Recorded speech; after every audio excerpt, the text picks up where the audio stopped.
নির্বাচন কি জিনিস, আসলে নির্বাচন বলতে কি বোঝায়, এটি স্বাদ আমরা উপলব্ধি করতে পারি। আমাদের যারা নতুন প্রজন্ম আছে, বিগত 15 বছরের যারা ভোটার হয়েছে, তারা দেখতে পারেনি আসলে ভোট কি জিনিস। ভোট দেওয়াটা, প্রথম ভোট দেওয়াটার মধ্যে একটা আনন্দ, উৎসাহ, অন্যরকমের একটা অনুভূতি কাজ করে। আমি নিজেও যখন প্রথম ভোটার হয়েছি, প্রথম যখন ভোট দিয়েছি, আমার মধ্যে এক ধরনের উত্তেজনা কাজ করছে। এই অনুভূতিটা থেকে আমাদের নতুন প্রজন্ম অনেকেই বঞ্চিত হয়েছে। এই প্রেক্ষাপটে কিন্তু আমাদের সেই জুলাই বিপ্লব, আমাদের যে স্বাধীনতা, পথ প্রকাশের স্বাধীনতা, ভোট দেওয়ার স্বাধীনতা, ন্যায় বিচার পাওয়ার স্বাধীনতা, একটা ইনসাফ পাওয়ার যে অধিকার, এইসব বঞ্চনা থেকেই কিন্তু আমাদের সেই জুলাই সেই গণঅভ্যুত্থানের পরবর্তী যে নির্বাচন, আমরা সেটা আগামী ফেব্রুয়ারি 12 তারিখে এখানে যারা নির্বাচনের প্রতিদ্বন্দ্বিতা করবে এবং আমরা যারা নির্বাচন আয়োজনের সাথে জড়িত, সবার দায়িত্ব সমান।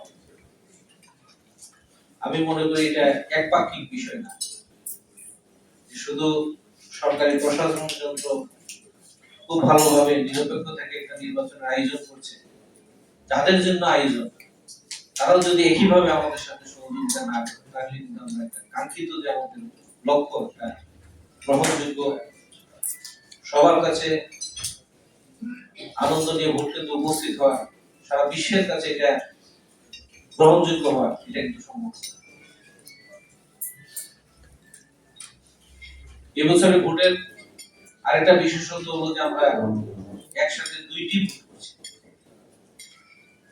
একটি ভোট করছি আমরা আমাদের জাতীয় সংসদ সদস্য নির্বাচন করব, সেটি 5 বছর নেয়, 5 বছরের জন্য আমরা নির্বাচন করব। আরেকটি ভোট আমরা করবো গণভোট, সেটা কিন্তু দীর্ঘমেয়াদী। এই ভোটের ফলাফল আমার দেশের জাতির গতি প্রকৃতি নির্ধারণ করে, আমরা কোন দিকে যাবো, এটা খুবই গুরুত্বপূর্ণ। আমাদের এক ভাই বলেছেন, আমাদের ইউরো সাহেব বলেছেন গণভোটের বিষয়ে আমরা হয়তো এখন পর্যন্ত তৃণমূলে একেবারে প্রতিটি ঘরে ঘরে হয়তো এখনো পৌঁছতে পারি, কিন্তু আমাদের পৌঁছাতে হবে। অনেকগুলো প্রশ্ন গণভোটের এবং প্রত্যেকটাই খুবই মৌলিক একটি প্রশ্ন। আমরা কি চাই? আমরা কি ইসলাম ভিত্তিক সমাজ চাই কিনা? আমরা বিচার ব্যবস্থার কাছে আমাদের ন্যায় বিচার আমরা প্রত্যাশা করি কিনা? স্বাধীনভাবে আমি আমার ভোটাধিকারটা প্রয়োগ করতে পারবো কিনা? আমরা যারা সরকারি চাকরি করি, সরকারি প্রশাসনের কাজ করি, বিভিন্ন ডিপার্টমেন্ট, আমরা কি নিরপেক্ষভাবে আমাদের দায়িত্ব পালন করতে পারবো কিনা? জনগণের প্রতি কি আমরা ন্যায় বিচার প্রতিষ্ঠা করতে পারবো, ইনসাফ কায়েম করতে পারবো? অনেক প্রশ্ন আছে। এখানে যেসব রাজনৈতিক দলের প্রতিনিধিরা উপস্থিত আছেন বা যারা রাজনৈতিক দলের সঙ্গে সম্পৃক্ত না, নির্বাচনে অংশগ্রহণ করছেন, সবাই মিলে কিন্তু একটা ঐক্যবদ্ধ হয়েছে। কিছু কিছু বিষয়ে আমরা সিদ্ধান্ত নিয়ে ফেলেছি, সব রাজনৈতিক দল একমত হয়েছে। কিছু কিছু বিষয় বলা আছে যে তারা ভবিষ্যতে এগুলো নিয়ে কাজ করবে। বিভিন্ন রাজনৈতিক দলের যারা নেতৃবৃন্দ আছে, তারা কিন্তু বিভিন্ন সময় প্রকাশ করছেন। গতদিনও আমি দেখেছিলাম বিএনপির মহাসচিব বলেছেন না, ভোটের বাইরে যাওয়ার কোনো সুযোগ নেই, মিডিয়াতে এসছে। অন্যান্য রাজনৈতিক যারা আছেন, জামায়াত ইসলামী, এনসিপি সহ গণ অধিকার পরিষদ যারাই আছে, সবাই কিন্তু গণভোটের বিষয়ে সিরিয়াস। প্রত্যেকেই চায় গণভোটে যাতে মানুষ সুস্পষ্টভাবে তার মতামত প্রকাশ করে। মানুষকে সচেতন করার দায়িত্ব আমাদের, যেমন একইভাবে যারা রাজনৈতিক দলের নেতৃবৃন্দ আছে, সমাজের নেতৃস্থানীয় ব্যক্তিবর্গ আছে, সমাজের বিভিন্ন স্তরে যারা অবস্থান করে, সবারই কিন্তু দায়িত্ব আছে। দেশটা আমাদের, দেশটা কোনো রাজনৈতিক দলের, দেশটা কোনো শ্রেণী পেশার, কোনো ইন্ডিভিজুয়ালের, সবাই মিলিয়ে আমরা দেশ।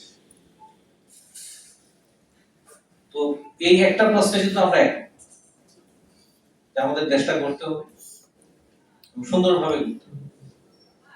আমাদের বীর মুক্তিযোদ্ধারা এখানে উপস্থিত আছে, তারা ৭১ সালে একবার জীবন বিসর্জন দেওয়ার সিদ্ধান্ত নিয়ে যুদ্ধে গেছে। কেউ কেউ শহীদ হয়েছে, কেউ কেউ ফিরে আসছে, কিন্তু ফিরে আসবেন এই প্রত্যাশা নিয়ে কিন্তু যুদ্ধে যান, যে আমি যুদ্ধে যাবো কিন্তু শহীদ হবো না, এই মানসিকতা নিয়ে সবাই কিন্তু শহীদ হওয়ার মানসিকতা নিয়েই গেছে, এবং গেছেন বলে আমরা ৭১ সালে ২৪ আন্দোলনে যারা অংশগ্রহণ করেছে আমাদের তরুণ ছাত্র, তারা কিন্তু একটা লক্ষ্য উদ্দেশ্য নিয়ে গেছে, এবং সে জানতো যে কোনো সমস্যা মারা যেতে পারে, গুলি খেয়ে মরতে পারে, সেটা জেনেও কিন্তু সে রাস্তায় নেমেছে এবং এই পরিবর্তনের সূচনাটি করে দিয়েছে। তার পরবর্তী অংশে আমরা যারা আছি এখন এই ২৪-এর যে ফলাফল, যে স্বাধীনতা, যেভাবে আমরা যে ব্যাখ্যা করে নেব এটা বুঝ করছি, আমাদের একটা নৈতিক দায় তাদের প্রতি আছে যারা জীবন দিয়েছে বা রক্ত দিয়েছে। এই দায় থেকে আমাদের আসলে কাজ করতে হবে। আমরা ফেব্রুয়ারির ১২ তারিখে আমাদের দেশে জাতীয় সংসদ নির্বাচন অনুষ্ঠিত হবে। সকলেরই প্রত্যাশা, যত প্রতিদ্বন্দ্বী প্রার্থী আছে আপনারা সহ দেশের আপামর জনসাধারণ সবারই একটা প্রত্যাশা, একটা নিরপেক্ষ, সবার কাছে গ্রহণযোগ্য, অবাধ একটা নির্বাচন। সরকারও প্রতিশ্রুতি, আমার বিশ্বাস আপনারাও প্রতিশ্রুতি, আপনার দল প্রতিশ্রুতি, তাহলে কেন হবে না? আমরা সবাই একসাথে থাকলে আমি দৃঢ়ভাবে বিশ্বাস করি অবশ্যই এটা সম্ভব, এবং রাজবাড়িতে তো এটা অবশ্যই সম্ভব। আপনাদের মধ্যে যে পারস্পরিক সমঝোতা, যে বোঝাপড়া, যে শ্রদ্ধা, অবশ্যই রাজবাড়িতে কিছু কিছু বিষয় উঠে আসছে।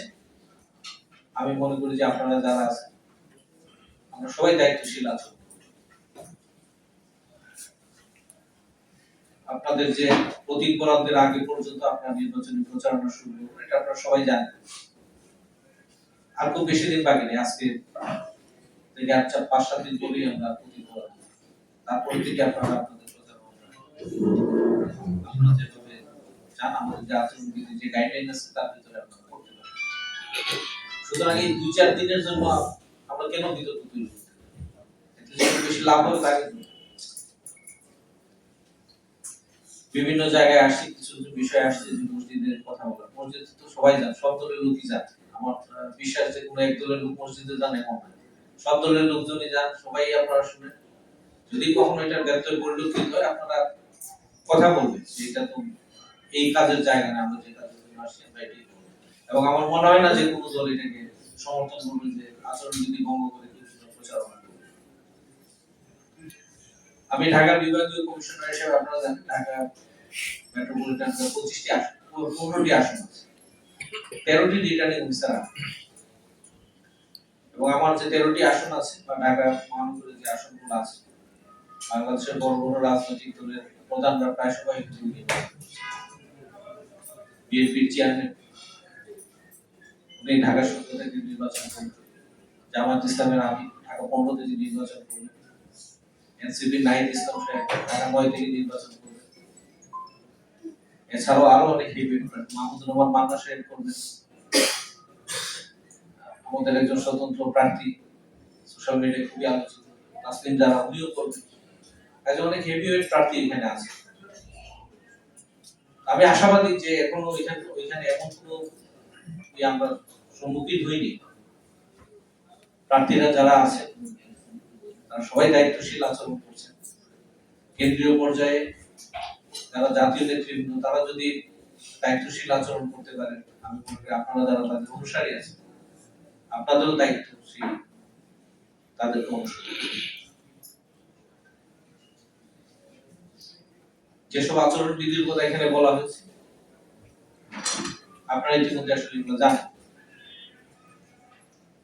আমরা যদি আচরণ বিধিটি মেনে চলি তাহলে নির্বাচনী পরিবেশ বিকৃত হওয়ার কোনো কারণ আমি দিই না।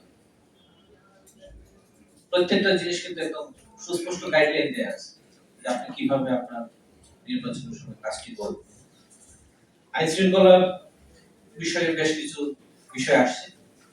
আমরা ইতিমধ্যে আপনারা শুনেছেন যে রাজবাড়ির পুলিশ কমান্ডিং অফিসার প্রতিনিধি আছে, সবাই কিন্তু গুপ্ত এবং দুর্গম অঞ্চলে যেসব ভোট কেন্দ্র স্থাপিত হবে প্রত্যেকটা বাহিনীর পক্ষ থেকে এগুলোকে অ্যাসেস করা হচ্ছে। কোন কেন্দ্রের জন্য কি পরিমাণ ফোর্স ডেপ্লয় করতে হবে তার কিন্তু অ্যাসেস করছে। আমরা দৃঢ়ভাবে আশাবাদী যে কোন কেন্দ্রে আইন শৃঙ্খলা পরিস্থিতি ইনশাআল্লাহ কোনো অবনতি হবে না।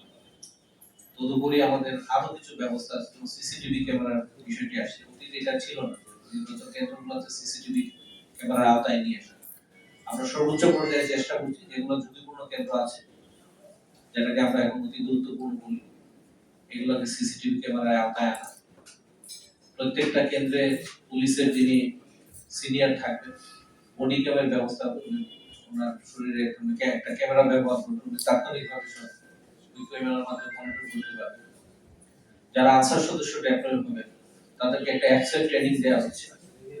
প্রত্যেকটা কেন্দ্রে যে ঘটনাটা ঘটবে তাৎক্ষণিকভাবে তারা এই অ্যাপসের মাধ্যমে আপলোড দিলে এটা একদম ন্যাশনালি এবং রাজবাড়ির যারা দায়িত্বশীল কর্মকর্তা থাকবে আইন শৃঙ্খলা বাহিনী সহ তারা সাথে সাথে এটা মনিটর করতে পারবে। আপনার খবর পৌঁছানোর আগে এটা আমাদের কাছে পৌঁছে যাবে, এই ব্যবস্থা কিন্তু হচ্ছে। আনসারকে ট্রেনিং দেওয়া হচ্ছে, আনসারের যিনি এখানে দায়িত্বে থাকবে তাদেরকে এই অ্যাপটা ব্যবহার করে কিভাবে সাথে সাথে কিন্তু ছবি তুলে এটা আপলোড করে দেবে। আপনার খবর পৌঁছানোর আগে আমাদের বিশ্বাস যে আমরা খবর পেয়ে যাবো। তাই আপনাদের আশঙ্কার কোনো কারণ নেই এবং যে ধরনের ব্যবস্থা নেওয়ার প্রয়োজন হবে সেটি আমরা ইনশাআল্লাহ করতে পারবো। আমার ধারণা আনসারের প্রায় শেষ পর্যায়ে, বাকিটুকু শেষ হয়ে যাবে। পুলিশকে প্রশিক্ষিত করা হচ্ছে, বাংলাদেশ সেনাবাহিনী, কোস্টগার্ড, র্যাব, বিজিবি সবাই থাকে এবং মাঝখানে আপনারা দেখেছিলেন যে আইন শৃঙ্খলা বাহিনীর যে তালিকা সেনাবাহিনীকে অন্তর্ভুক্ত করা হয়েছে। মাঝখানে কিন্তু বাদ দেওয়া ছিল, বিগত যে নির্বাচনগুলো ছিল সেনাবাহিনীকে বাদ দেওয়া হয়েছিল এবং তাদের মুভমেন্টটা একটু রেস্ট্রিক্টেড করে দেওয়া হয়েছিল, তারা কি পারবে কি পারবে না কতটুকু যাবে। এবছর কিন্তু এটা একদম অবাধ করে দেওয়া হয়েছে, সেনাবাহিনীকে ম্যাজিস্ট্রেসি পাওয়ার দেওয়া হয়েছে, তারা যাতে তাৎক্ষণিকভাবে সরকারের পক্ষ থেকে যে ধরনের ব্যবস্থা নেওয়া সরকার কিন্তু কার্যকর করছে। সরকার কমিটেড। আমরা প্রধান উপদেষ্টার বক্তব্য শুনি, আমাদের সাথে যে কথাবার্তা হয়েছে, যে ব্রিফিং হয়েছে, পরিষ্কারভাবে বলেছেন আমার কোনো দল নাই, আমার কারো প্রতি আমার কোনো সমর্থন নেই, আপনারা নিরপেক্ষভাবে দায়িত্ব পালন করেন। অতীতে অনেক ভুল ত্রুটি হয়েছে, আমাদের যারা আমরা নির্বাচনী কার্যক্রমের সাথে জড়িত ছিলাম অনেক কর্মকাণ্ড প্রশ্নবিদ্ধ ছিল, আপনারা সবাই জানেন, আমরা সবাই জানি, এটা অস্বীকার করার কিছু নাই। সেই জায়গা থেকে আমরা বেরিয়ে আসতে চাই। আমরা দৃঢ়ভাবে বিশ্বাস করি এই ঘটনার পুনরাবৃত্তি হবে, দৃঢ়ভাবে বিশ্বাস করি। নির্বাচন পরিচালনার সাথে যারা জড়িত থাকবে, প্রিজাইডিং অফিসার, প্রিজাইডিং অফিসার, এই সম্পর্কে মতামত এসেছে, আমাদের আহ্বায়ক বিএনপির আহ্বায়ক বিষয়টি উত্থাপন করেছে। একটা জিনিস আমাদের বাস্তবতার সাথে একটু চিন্তা করতে হবে, যারা সরকারি কর্মচারী যারা গ্রহণের সাথে জড়িত থাকে ওরাই কিন্তু বারবার থাকে। পুরো 14, 18 বা 24 যারা ছিল সবাইকে যদি আমরা বাদ দিয়ে দিই তাহলে আমাদের কফি ফুট করতে হবে, এছাড়া কোনো উপায় থাকবে না। মানে সবাই কোনো না কোনো ভাবে দেখা যাচ্ছে